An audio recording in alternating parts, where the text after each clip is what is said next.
100 रोटी वाला ससुराल। सुनो जी, मुझे तो शीतल की बड़ी फिक्र रहती है। उसका ध्यान तो बस घर के बाहर दोस्तों के साथ घूमने फिरने में ही रहता है। उसे कुछ बोलो तो एक नहीं सुनती। मैं तो कहती हूँ इसकी जल्दी शादी वादी करवा दो, वरना लड़की हाथ से निकल जाएगी। तुमसे ज़्यादा चिंता है मुझे शीतल की शादी की। कल ही वो रामपुर वाले मौसा जी को फ़ोन भी किया था। बता रहे थे एक लड़का है नज़र में। उनका अपना घर है और लड़का भी अच्छा है। अरे तो फिर बस बात चलाओ ना, एक बार देखे तो सही लड़का और घर बार कैसा है। कौन से लड़की की बात चल रही है यहाँ? तुम्हारी शादी की बात चल रही है बेटी। अब तुम्हारी शादी की उम्र हो रही है तो लड़का तो देखना पड़ेगा ना। उफ़ो, मुझे अभी नहीं करनी शादी वादी। ये तो मेरे खेलने कूदने के दिन है। बहुत खेल कूद ली तुम। अब घर के काम धाम सीखने की कोशिश करो, समझी? ससुराल जाकर हमारी नाक मत कटवा देना। सब्जी काटनी तो आती नहीं इसको, तो नाक ही कटवाएगी। अरे मैं इसे शादी तक अच्छे से सब सिखा दूंगी। आप तो बस उस लड़के से इसकी शादी के बाद चलवाओ। कुछ दिनों बाद कुणाल और उसकी माँ शीतल को देखने घर आते हैं। कुणाल दिखने में बड़ा ही स्मार्ट होता है। शीतल तो उसे देखती ही रह जाती है।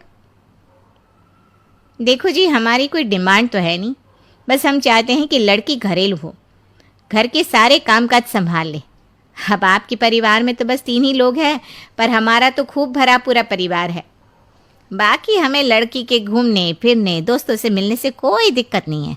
घर का काम करने के बाद जो चाहे सो करे। अरे वाह, ये तो इतने बढ़िया लोग हैं। लड़का भी इतना स्मार्ट है और ऊपर से इन्हें मेरे घूमने फिरने से भी कोई दिक्कत नहीं है। हे भगवान, तूने तो बिना मांगे ही मुझे सब दे दिया। बताओ जी, और क्या चाहिए हमें? हमारी तरफ से तो रिश्ता पक्का है जी। बस फिर तो हंसी खुशी शीतल और कुणाल की शादी हो जाती है। शीतल मन ही मन बड़ी खुश होती है और उसी खुशी के साथ वो अपने ससुराल में कदम रखती है।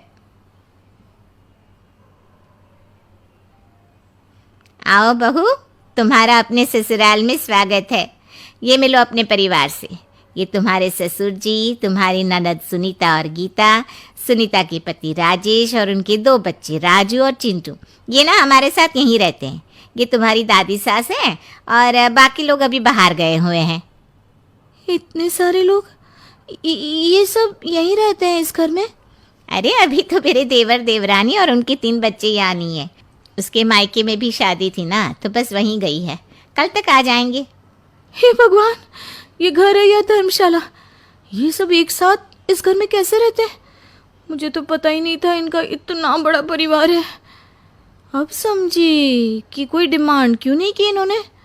ये सब चाल चले मेरे साथ। अरे बहू, खड़े खड़े क्या सोच रही हो? चलो अपने कमरे में जाकर आराम करो। जी माँ जी। अगले दिन शीतल का ससुराल में पहला दिन होता है।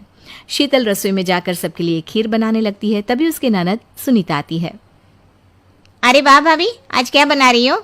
बस दीदी, आज वो पहली रसोई है ना, तो खीर बना रही थी। अरे भाभी, ये खीर वीर रहने दो। घर में 4 लोगों को शुगर है और कुछ लोग मीठा ही नहीं खाते। आप ना सीधा खाना ही बना दो। क्या फ़र्क पड़ता है, मीठा बने या नमकीन? बस बहू के हाथ की पहली रसोई होनी चाहिए ना। जी दीदी, तो फिर मैं खाना ही बना देती हूँ। आप बता दो खाने में क्या बनेगा? बस सिंपल सी कोई सब्जी बना दो, जैसे आलू गोभी या आलू मटर, और उसके साथ रोटियां सेक दो। हमारे परिवार में अब तुम्हें मिलाकर पूरे 20 लोग हो गए हैं। 15 बड़े और 5 बच्चे। बड़ों की 6-6 और बच्चों की 2-2 के हिसाब से रोटी बना देना। चलो मैं चलती हूँ, सब देख लेना। हाँ, बड़ों की 6-6 रोटी मतलब कि 15 लोगों की 90 रोटियाँ, और बच्चों की 2-2 रोटी मतलब 5 बच्चों की 10 रोटियाँ। 90 और 10 मतलब कुल मिलाकर 100 रोटियाँ। हाय, मैं तो मर गई। 100 रोटी अकेले कैसे बनाऊंगी? माँ, ये तुमने मेरी शादी कहाँ कर दी? शादी से पहले तो मैंने कभी 4 रोटी से ज़्यादा नहीं बनाई। शीतल एक बड़ी सी परात में 100 लोगों के हिसाब से आटा निकालती है और उसे गूंथना शुरू करती है। आटा गूंथते गूंथते शीतल के पसीने छूट जाते हैं। उसके बाद बारी आती है रोटी बनाने की।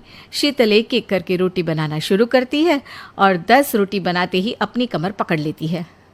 हाय, मैं मर गई। मेरी कमर टूट गई खड़े खड़े, और ऊपर से इतनी गर्मी। मैं 100 रोटियां कैसे बनाऊंगी? अरे भाभी, सब बाहर रोटियों का इंतजार कर रहे हैं। ज़रा जल्दी जल्दी रोटी सेक दो। सब